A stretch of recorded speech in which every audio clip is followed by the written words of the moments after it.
Welcome to the 30-Day Green Smoothie Challenge. I commend you for seeking out such a healthy thing to do for yourself. My name is Sergei Boutenko, and I'm going to be leading you through this challenge to make it as simple, as easy, and as streamlined as possible, so that you succeed and complete the entire thing and benefit from it immensely. I grew up in the health food world, and I know how difficult it is to completely restructure your diet and cut everything out, especially the tasty stuff. And that's not at all what I'm going to be asking you to do here. The entire 30-Day Green Smoothie Challenge is based on the premise that it's a lot easier to add to your diet than take away. So when I say 30-Day Green Smoothie Challenge, what I mean is that I want you to add 1 quart, or liter if you're in Europe, of green smoothie every day into your diet for 30 days. If you eat a sandwich every day for lunch, I want you to keep eating that sandwich. If you drink coffee in the morning, keep drinking your coffee. I don't want to make this difficult and unmanageable. The only thing that I want you to change is to drink 1 jar of smoothie every single day for 30 days. In a minute, we're gonna dive right in and learn all the basics of what a green smoothie is, what a green smoothie challenge is, how to succeed in it. And then in part 2, we're gonna learn how to blend smoothies, how to make them tasty every time, and how to shop for food. Before we begin though, I just wanna mention one more thing about perfection. It's human nature to strive to be as perfect as possible. I find that in myself. In over 20 years of lecturing, I found that in hundreds of other people, if not thousands. And this is something that's very interesting because we all want to strive for perfection. We want to be as perfect as possible. I caution you though, because when you set your goals too high, often they become unreachable. I'll give you an example out of my own life. I recently read an article about how wonderful running was. And I decided, you know what? In addition to my regular workout routine, I'm gonna start running. And instead of starting gradually, like a couple times a week, 3 miles, I decided I was gonna run 5 miles every single day. I did it for a week, and then I got tired, and then I quit. And as a result, I haven't benefited from the running, even though I know that it's good for me. Had I started more gradually and done it in a more reasonable fashion, I may have succeeded a lot better than I have now. The same is true of green smoothies. As you begin this thing, I urge you not to be perfect. Just be okay with imperfect. Many people, when they start this thing, they have this fear of fruit, that it's high in sugar. So they start reducing the amount of fruit that's in their smoothies. And as a result, the smoothies become undrinkable. Because the smoothies don't taste good, people don't drink the smoothies. And they don't drink the smoothies, the challenge isn't complete, and they don't benefit from it. So start gradually, follow my recipes, do it for a month, and what you'll notice is that naturally over time, you're gonna add more greens and less fruit, and it's gonna be painless, and it's gonna work. In the interest of making this challenge as convenient as possible for you guys, I've also written an ebook that pairs perfectly with this movie by the same title, 30-Day Green Smoothie Challenge. And this ebook is really meant to be downloaded to your computer, your tablet, or your phone so that you can easily access it at the store and reference a shopping list or a recipe. So make sure that you check that out when you start this challenge. The ebook is available on my website, sergeiboutenko.com. And with that, I'd like to welcome you to the 30-Day Green Smoothie Challenge.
A green smoothie is a homemade drink made by blending leafy greens together with fresh ripe fruit. Nothing is bottled, pasteurized, or altered. What you put in the blender is exactly what you get out. A drink that tastes great and carries heaps of nutrition with it.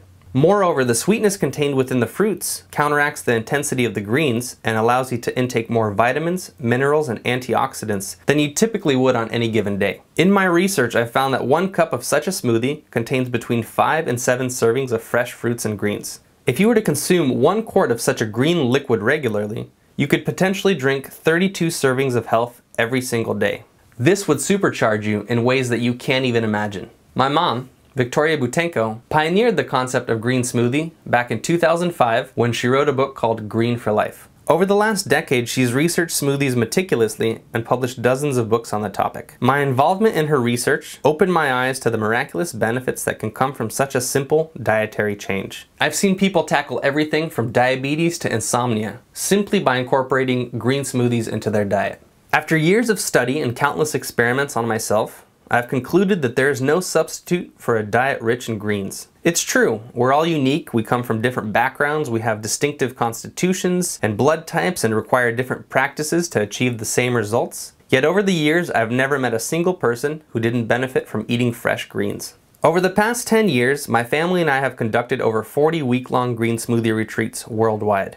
During our retreats, we've witnessed hundreds of people lose weight and heal their bodies from various ailments. Retreat participants typically notice significant weight loss, improvement in their diabetes, arthritis, insomnia, psoriasis, osteoporosis, colitis, eczema, and many other health issues.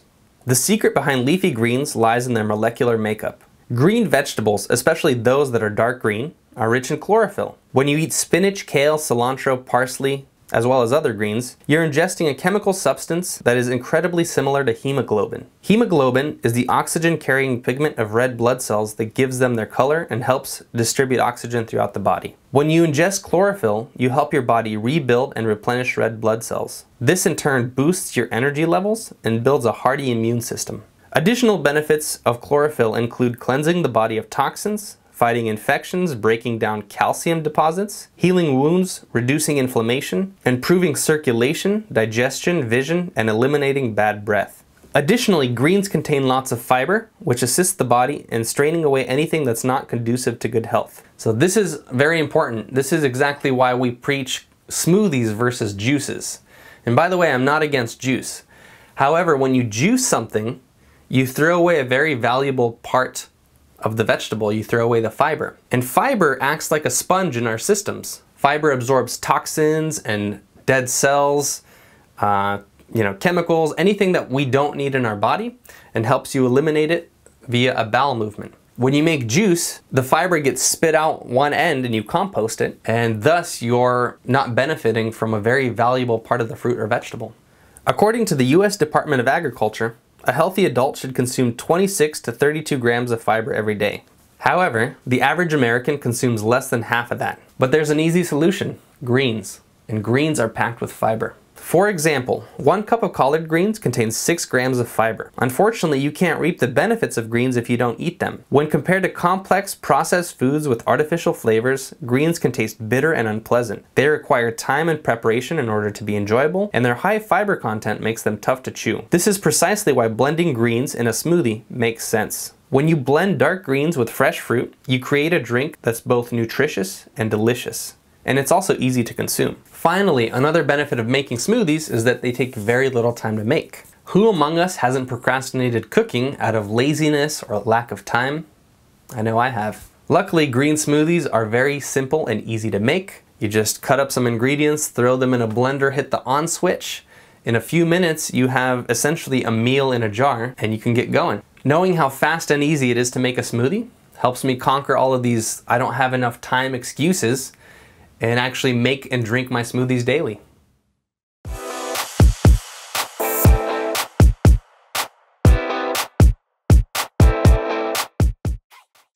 The most important component to making a tasty green smoothie is ensuring it has an even consistency and a smooth texture. To attain an even consistency, simply blend your smoothie longer. I blend mine anywhere from 1 to 2 minutes in my Vitamix, and this does the trick. Texture can be a little tricky. I meet a lot of people who say they have trouble drinking smoothies due to their undesirable texture. To guarantee that your smoothies are never fibrous, frothy, or separated, it's essential to add creamy fruit into the mix. There are two kinds of fruit, creamy and pulpy. If you include at least 2 types of creamy fruits into your smoothies, your green smoothies will always have a wonderful texture. Here are some examples of creamy fruit: bananas, blueberries, apricots, mangoes, peaches, nectarines, plums, pears, strawberries, avocados, kiwis, dates, and figs.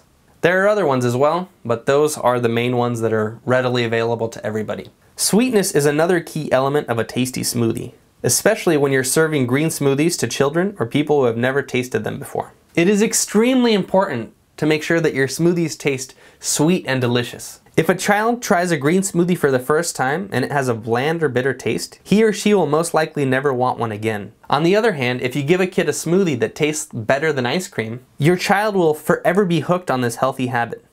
Pulpy fruit can help in the sweetness sector. While pulpy fruit may not necessarily contribute to the texture of a smoothie, these fruits have pleasant flavors and add sweetness to your concoction. Thus, if you want to ensure your smoothie is both creamy and delicious, add both types of fruit into every green drink you make. Here are some examples of pulpy fruits: apples, melons, grapes, oranges, lemons, grapefruits, Asian pears, and pineapples. As with the previous list, there are others, but these are readily available to everybody. The quality of the produce you use can also define the flavor in positive or negative ways. Often, after conducting a green smoothie demo, people come up to me and complain that when they follow my recipe exactly, they don't achieve the same results. The difference in their smoothie and mine is quite simple. It's the quality of the ingredients that they use. Next time you're in the store, I encourage you to choose the ripest fruit you can find and experience the enhanced nutritional benefits and the decadent flavors gifted to you by nature. If the fresh fruit you want to use in a smoothie is out of season, consider using frozen instead. In some cases, the quality of frozen fruit can be even better than fresh. This is due to the fact that frozen fruit is often harvested and packaged at peak ripeness. As you'll find later on in the recipe section of this video, I often use fresh and frozen fruit interchangeably.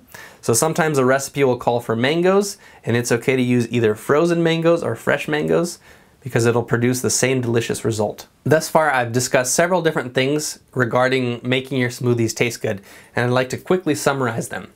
So number 1, you're going to blend them long enough, 1 to 2 minutes, to ensure that the consistency is smooth.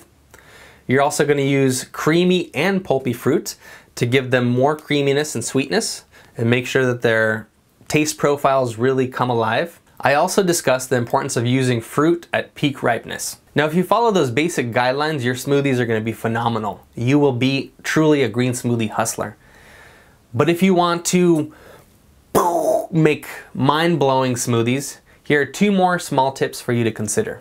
Tip number 1, remove thick and fibrous stems from your greens. Tossing the stems will enhance the flavor of a green smoothie. I don't bother removing stems from finer plants such as cilantro, parsley, or lettuce, but I do detach stems from chard, kale, and collards. Tough stems can add a bitter or spicy flavor to your drinks, and in some cases lead to indigestion. Tip number 2, remove citrus seeds. The seeds from citrus, while entirely edible, make a whole pitcher of smoothie turn bitter. For this reason, I always make it an effort to remove seeds from any citrus I use in my green smoothies.